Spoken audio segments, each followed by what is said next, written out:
gaan verder met Zuzanna Zielinska. Zeg ik het toch nog verkeerd? Ik had het geoefend. Zij is milieu-voedingsdeskundige, medeoprichter van HarvestCare. Houdt zich bezig met de integratie van landbouw en voedingsstoffen in het zorgsysteem. En zij doet dit via het concept voedsel op recept. Waarmee ze met voeding chronische ziekten aanpakt. En ze gaat jullie vandaag van alles vertellen hierover. En wat wel leuk is ook om te vertellen is dat Zuzanna ook verantwoordelijk is voor het hele inhoudelijke programma vandaag. Dus dat heeft ze ook super gedaan. Come on up.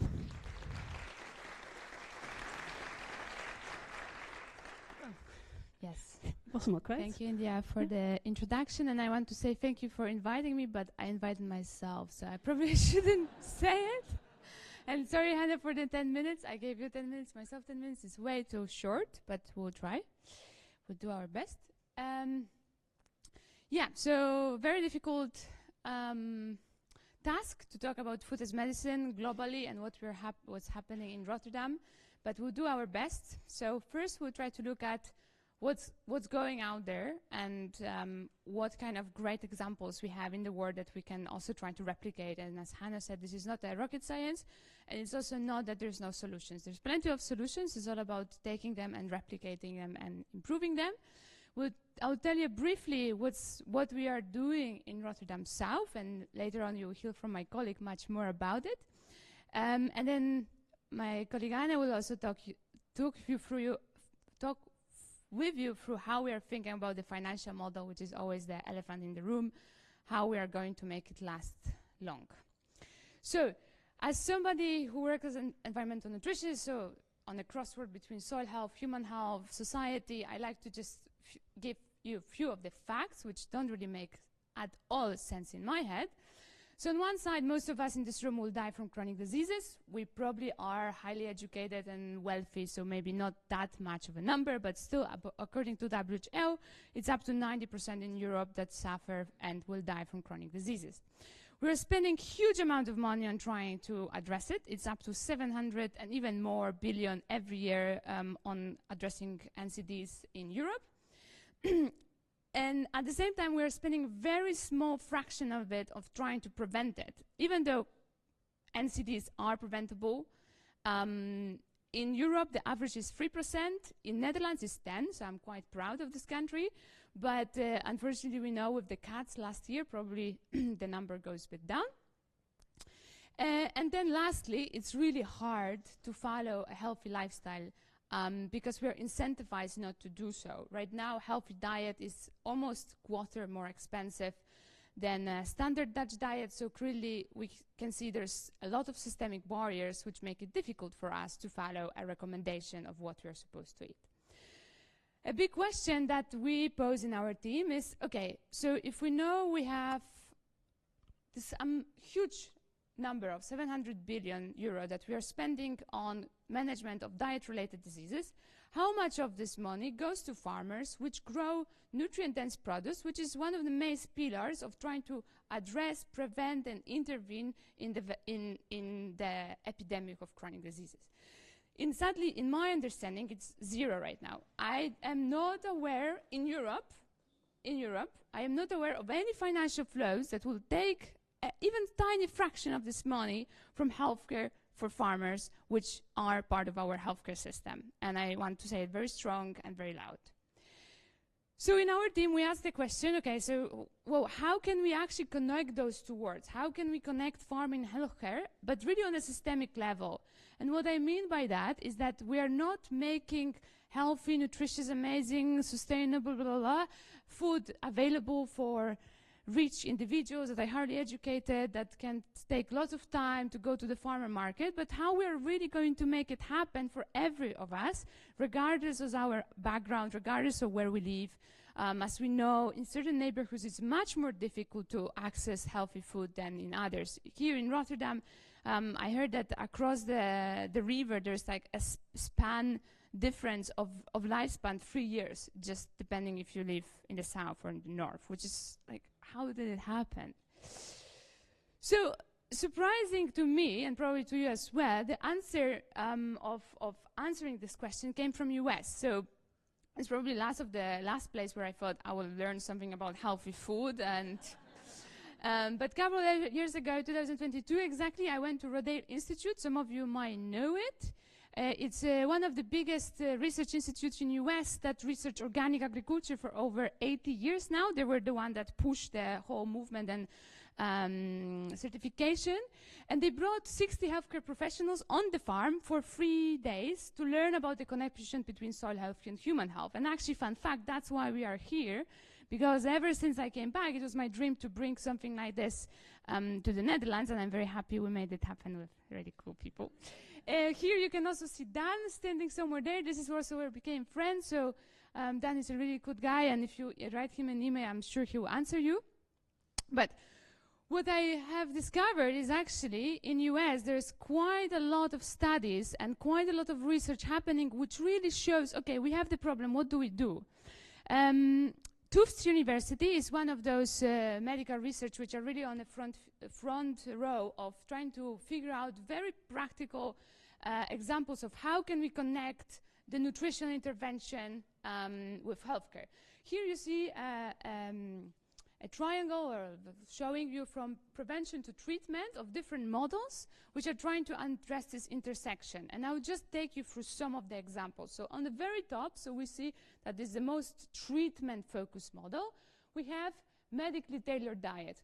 How it works, we have an organic farmer which through the direct supply chain provides food to a chef and in a kitchen. And the chef together with a dietitian provide a specifically personally the catered menu for the patients, which is, for example, just left their oncological treatment and needs this food in order to recover. An example from California, from Ceres community, they have their own organic farms. They take teenagers, which I love, so they take teenagers together with the chefs to not only help and cook for the local community, but also teach the teenagers that you can be a chef that is actually working in the healthcare system, which I think this is the part of the systemic transformation that has to happen, and then provide it directly to patients. Another program, and this is what you will also hear more, this is what we are doing in Rotterdam South, produce prescriptions. So we have farms going, produce from farms going to local distributors, doctors, dietitians assigning patient-specific diet, then the patients being able to pick it up in their community center. Fresh Rex Oklahoma, they are on our advisory board, really cool people. They started with 4 farms, and now they're at 8 farms where they take food directly from those farms, providing it to the patients with diabetes type 2, together with educational training, and you can see real life-changing results. And what's really cool is that the Department of Healthcare of Oklahoma is really recognizing their impact that they do in the local community, and they're thinking of together a structural funding so they don't have to rely on grants. And the last example is the nutritional security program. This is a bit different because it's not necessarily only focused on specific patients and specific diseases, but also just on food insecurity, which is really high in US, as we know, because of the food desert. So here we have farm to distributor, then to low-income consumers getting vouchers from the government to be able to access it. So it's a bit of like food bank, which you probably know. But the difference is that here the patients can often access amazing CSA, community supported agriculture, high quality, high nutrient intensity product, so they don't have to rely on dry cans, pasta, etc., but they can actually have amazing mushrooms and tomatoes in the season, etc. And my colleague Anish was also on a conference about SNAP, and she also told me that there are some examples where the farmer markets are doubling up the amount. So if you use this voucher from the government on the farmer market, you can have double the amount what was prescribed to you. So as you can see, there's lots of examples there that are working, and what do they have in common is first and foremost that they are federally funded. That means in 2022, Biden administration put 52 million euros to the food is medicine. Rockefeller Foundation put 100 million 2 years ago. And surprisingly to me, it seems that Trump administration might continue it because they have this big slogan as make America healthy again, and they're really focusing on food is medicine. So maybe there is some good out there. Oh, sorry. Another thing that I want to also mention is that those programs are really focused on removing the barriers. So we are not telling people just eat this, you're on your own, but we are really saying, okay, what are the obstacles for you to eat it, or for you to follow this behavior change, and let's try to remove all of those obstacles for this person. And then, of course, there's big focus on the social element, on the behavior change element, and I think in the future of healthcare, we know that we also need to address the fact that we are lonely, and we are sad, and we are isolated, and in order to be healthy, we need to do something about it. So in this endeavors of 3 years of searching, we came up with this agri-health system model, which is the recognition that the agriculture sector directly affects the healthcare sector. And the question is, how can we unite policy, research, education, funding in order to put both of those sectors with health as their focal point? And I'm very happy because we're using this term only for a couple of months, but I already see it being picked up across EU, so we have our small contribution here.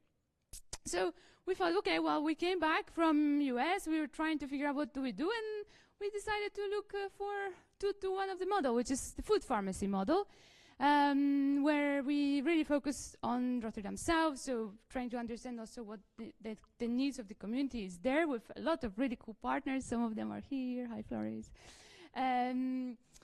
And it was a very small program because so far it was only 3 months, but I would say it was already quite successful. We had quite a lot of coverage of the media, which made me very happy that the media is also happy for a good story.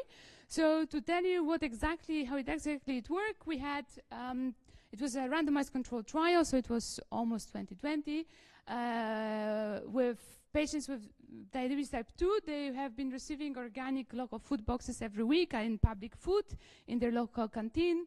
They received the coaching with dietitians, so individual consultation. There was cooking workshops.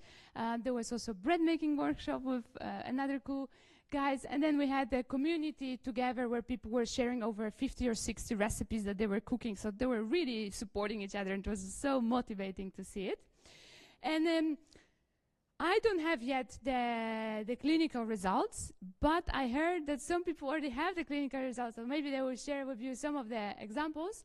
But I can tell you this, when we sit down together and when somebody tells me, okay, I pass by fast food and I feel nauseous and I don't want to eat this fast food, I want my vegetables, I think, okay, I think we're doing something right here.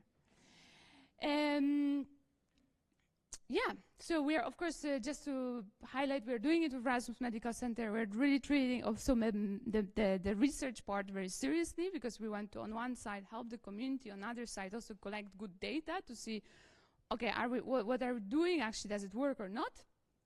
So this is where we are. We are at the randomized control trial end. It ended last month, and we are going to have a second follow-up to see did the results actually lasted. Now we're preparing for the second phase, where we are going to have more people, more locations, longer, so we will have 6 months, not 3 months anymore.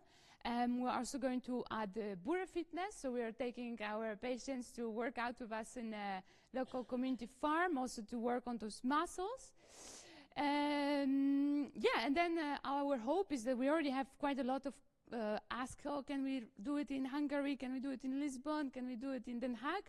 So what we hope to do is we try to build up the capacity of our team to be able to replicate it, and also look the financial model, which my colleague, which is the hardest part, to be honest, and I'm so sorry for her. She has to cover it, because I just like to talk about the nice part, you know, that people are very happy, but actually, well, where the money comes from, that's the question. So I will leave you with the final slide, okay? You know CAP, Common Agriculture Policy? Yeah. This is the money that farmers get from European Union. Lots of challenges there, but well. CAP is 387 billion euros for whole EU for 2021-2027.